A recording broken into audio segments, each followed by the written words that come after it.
এক চাষি ছিল, তার গোয়াল ঘরে অনেকগুলি গরু ছিল। চাষিটি চাষবাস করে আর গরুর দুধ বিক্রি করে বেশ ভালোভাবেই সংসার চালাতো। একদিন হয়েছে কি, চাষির গোয়াল ঘরে এক সিংহ ঢুকে পড়েছিল। চাষি সিংহটাকে ধরার জন্য গোয়াল ঘরের দরজায় শিকল তুলে দিল।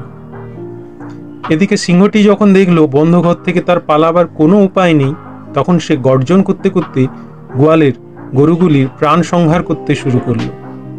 চাষি যখন বুঝলো সিংহকে সে ধরতে পারছে না আর মাঝখান থেকে শুধু তার গরুগুলি মারা পড়ছে, তখন সে তাড়াতাড়ি ঘরের দরজা খুলে দিল। সঙ্গে সঙ্গে সিংহটি ছুটে বেরিয়ে গেল।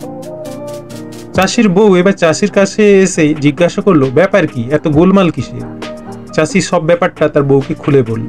চাষির বউ অমনি বলে উঠল, যেমন তোমার বুদ্ধি, যে জন্তুকে দূরে দেখলে লোকে ভয়ে পালায়, দিশে হারায়, আর তুমি কিনা তাকে ধরবে মনে করে দরজায় শিকল দিয়েছিলে। এখন গরুগুলো সব মারা গেল, দরজা খোলা থাকলে একটা গরু যেত, এখন কি হলো, সমস্ত গরুই মারা গেল। যেমন বুদ্ধি তেমনই শিক্ষা হয়েছে তোমার। বন্ধুরা, এই গল্প থেকে আমরা বুঝতে পারছি যে নিজের ওজন বুঝে কাজ করতে হয়।